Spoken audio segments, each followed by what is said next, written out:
Hi all, എബിഡി സാറാണേ. നമ്മുടെ ക്ലാസ്സസൊക്കെ അടിപൊളിയായിട്ട് നടന്നുകൊണ്ടിരിക്കുകയാണ്. സ്കൂളുകളിലൊക്കെ നോക്കുകയാണെങ്കിൽ നമുക്ക് 2-3 ചാപ്റ്റേഴ്സൊക്കെ ഫിനിഷ് ആയിട്ടുണ്ടാവും. ഓൾമോസ്റ്റ് എല്ലാ സബ്ജക്റ്റിൻ്റെ കാര്യത്തിലും ഇത് തന്നെയായിരിക്കും അവസ്ഥ. ഇവിടെ നിങ്ങൾക്ക് എല്ലാ ക്ലാസ്സിൽ നമ്മൾ നടക്കുന്ന സമയത്ത് തന്നെ എക്സാമിനേഷൻസ് കണ്ടക്ട് ചെയ്യാറുണ്ട് സ്കൂളുകളിൽ. അപ്പോൾ എക്സാമിനേഷൻസ് കണ്ടക്ട് ചെയ്യുമ്പോൾ പല മക്കളും വിചാരിച്ചത്ര മാർക്ക് സ്കോർ ചെയ്യാൻ പറ്റാത്ത സാഹചര്യത്തിലൂടെയൊക്കെ കടന്നു പോയിട്ടുണ്ടാവും. ചില മക്കൾ നന്നായിട്ട് തന്നെ പെർഫോം ചെയ്തിട്ടുണ്ടാവും. ചില ആളുകൾക്ക് എക്സ്പെക്ട് ചെയ്ത രീതിയിലേക്ക് എന്ത് ചെയ്യാൻ പറ്റുന്നുണ്ടാവില്ല, എത്തിപ്പെടാൻ പറ്റിയിട്ടുണ്ടാവില്ല.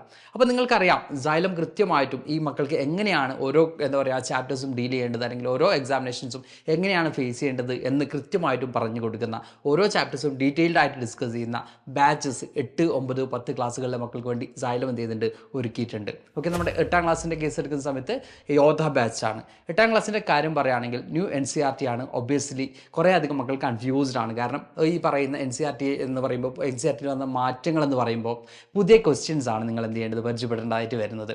അപ്പോൾ നമ്മൾ ഇതുവരെ പഠിച്ച സമയത്ത് നമുക്ക് എന്തുണ്ടായിരുന്നു, PYQs ഉണ്ടായിരുന്നു, പ്രീവിയസ് ഇയർ ക്വസ്റ്റ്യൻസ് പേപ്പേഴ്സും കാര്യങ്ങളൊക്കെ ഉണ്ടായിരുന്നു. പക്ഷേ ഈ ഒരു വർഷം വന്ന സമയത്ത് നിങ്ങൾക്ക് എന്തില്ല, ഏത് ഏരിയാസിനാണ് കൂടുതൽ ഫോക്കസ് ചെയ്യേണ്ടത്, അല്ലെങ്കിൽ ഏറ്റവും ഇമ്പോർട്ടൻസ് ആയിട്ടുള്ള പോർഷൻസ് ഏതാണ്, ഇങ്ങനെയുള്ള കുറേയധികം കൺഫ്യൂഷൻസോ കാര്യങ്ങളൊക്കെ മക്കൾക്ക് ഉണ്ടാവും.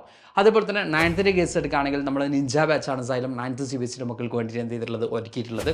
9th കേസ് എടുക്കുമ്പോൾ നമ്മുടെ 10th പോകാനുള്ള ഒരു ബേസ് എന്ന് പറയുന്നത് 9th ആണ്.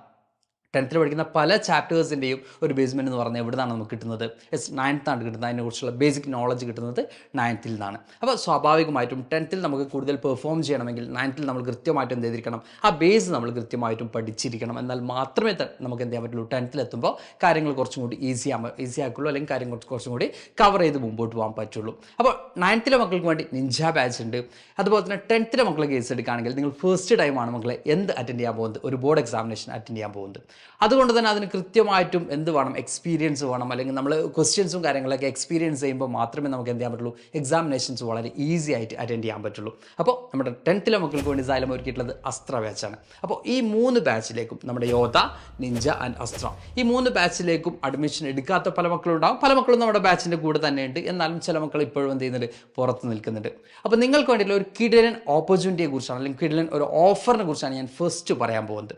അതെ, നമ്മുടെ ഇൻഡിപെൻഡൻസ് ഡേ പ്രമാണിച്ച് Xylem നിങ്ങൾക്ക് വേണ്ടിയിട്ട് പ്രൊവൈഡ് ചെയ്യുന്ന ഓഫറാണ് ഫ്രീഡം ടു എക്സൽ, FTE എന്നുള്ള ഒരു കോഡ് വെച്ചുകൊണ്ടാണ് നിങ്ങൾ എന്ത് ചെയ്യേണ്ടത്, ഈ ഒരു ഓഫർ അവൈൽ ചെയ്യേണ്ടത്. അത് കാര്യങ്ങളൊക്കെ ഞാൻ ലാസ്റ്റ് ഡിസ്കസ് ചെയ്യാം. അതിനുമുമ്പ് നമ്മുടെ ബാച്ചിൻ്റെ ഫീച്ചേഴ്സ് എന്തൊക്കെയാണ് എന്നതായിരിക്കും മക്കൾക്ക് അറിയാനായിട്ടുള്ള താല്പര്യം എന്ന് പറയുന്നത്. അത് മക്കൾ ഡെയിലി ലൈവ് ക്ലാസ്സസ് ഉണ്ടാവും. അതുപോലെ തന്നെ ഒരു ചാപ്റ്റർ തന്നെ നമ്മൾ 4, 5, 6 പാർട്ടുകളായിട്ടായിരിക്കും. ചാപ്റ്ററിൻ്റെ ലെങ്ത് അനുസരിച്ച് പാർട്ടുകളും എന്ത് ചെയ്യും, കൂടും. അപ്പോൾ ഇങ്ങനെ ഡീറ്റെയിൽഡ് ആയിട്ട് തന്നെയായിരിക്കും നമ്മൾ എന്ത് ചെയ്യുക, ബാച്ചിൽ നമ്മൾ ക്ലാസ്സസ് പ്രൊവൈഡ് ചെയ്യുന്നത്. കൂടാതെ നമ്മൾ ഹിസ്റ്ററിയുടെ കേസ് ഞാൻ പറയുകയാണെങ്കിൽ, നമ്മൾ ഒരു ചാപ്റ്റർ കംപ്ലീറ്റ് ചെയ്യുമ്പോൾ ഓൾമോസ്റ്റ് 60 MCQ ആണ് മക്കൾ എന്ത് ചെയ്യുക, പഠിച്ച് കംപ്ലീറ്റ് ചെയ്യുക. അതായത് നമ്മുടെ ഹിസ്റ്ററിയുടെ ഫസ്റ്റ് ചാപ്റ്റർ നമ്മൾ പഠിച്ച് കഴിയുമ്പോൾ നിങ്ങൾ പഠിച്ചു തീർക്കുന്നത് 60 MCQ ക്വസ്റ്റ്യൻസ് ആണ്. ഓക്കെ, നിങ്ങൾ ഏറ്റവും കൺഫ്യൂസ്ഡ് ആവുന്നത് ബോർഡ് എക്സാമിനേഷൻ്റെ കേസിലേക്ക് വരുമ്പോൾ MCQ കൈൻഡ് ഓഫ് ക്വസ്റ്റ്യൻസ് ഒക്കെ അറ്റൻഡ് ചെയ്യുന്ന സമയത്ത് കൺഫ്യൂസ്ഡ് ആയിരിക്കാം, അല്ലെങ്കിൽ നിങ്ങളെ കൺഫ്യൂസ് ചെയ്യുന്ന കൈൻഡ് ഓഫ് ക്വസ്റ്റ്യൻസ് ആയിരിക്കും ഉണ്ടാവുന്നത്. അപ്പോൾ കൃത്യമായിട്ട് പഠിച്ച് തന്നെ പോകണം. അപ്പോൾ ഡെയിലി ലൈവ് ക്ലാസ്സസ് ഉണ്ടാവും, റെക്കോർഡഡ് സെഷൻസ് ഉണ്ടാവും. Each and every live classes കഴിയുമ്പോഴും സ്ലൈഡ്സും നോട്ട്സും ഒക്കെ അവൈലബിൾ ആയിരിക്കും. കൂടാതെ ഞാൻ ഈ പറഞ്ഞ DPPs കൂടി നിങ്ങൾക്ക് എന്ത് ചെയ്യും, പ്രൊവൈഡ് ചെയ്യും. ഇതിനേക്കാളൊക്കെ അപ്പുറം വലിയൊരു ഫീച്ചറായിട്ട് നമുക്ക് പറയാനുള്ളത് എക്സാമിനേഷൻ്റെ കാര്യം തന്നെയാണ്. നമ്മൾ എക്സാമിനേഷൻ എഴുതുന്ന സമയത്ത് നമുക്ക് എന്ത് ചെയ്യണം, മുമ്പേ പരിചയപ്പെട്ടിട്ടില്ല അല്ലെങ്കിൽ മുമ്പേ എക്സ്പീരിയൻസ് ചെയ്തുള്ള ക്വസ്റ്റ്യൻസ് ഒക്കെ ആണെങ്കിൽ നമുക്ക് എന്ത് ചെയ്യും, വളരെ ഈസി ആയിട്ട് അറ്റൻഡ് ചെയ്യാൻ പറ്റും അല്ലേ. അപ്പോൾ ഇവിടെ നമുക്ക് എന്ത് ചെയ്യാൻ പറ്റും, ഓരോ ചാപ്റ്റേഴ്സ് കഴിയുമ്പോഴും നമ്മൾ എക്സാമിനേഷൻസ് കണ്ടക്ട് ചെയ്യുന്നുണ്ട്. അത് എല്ലാ ക്ലാസ്സിലും, 8 ആണെങ്കിലും 9 ആണെങ്കിലും 10ാം ക്ലാസ്സിലാണെങ്കിലും ഓരോ ചാപ്റ്റേഴ്സ് കഴിയുമ്പോഴും നമ്മൾ കൃത്യമായിട്ടും എക്സാമിനേഷൻസ് കണ്ടക്ട് ചെയ്യുന്നുണ്ട്.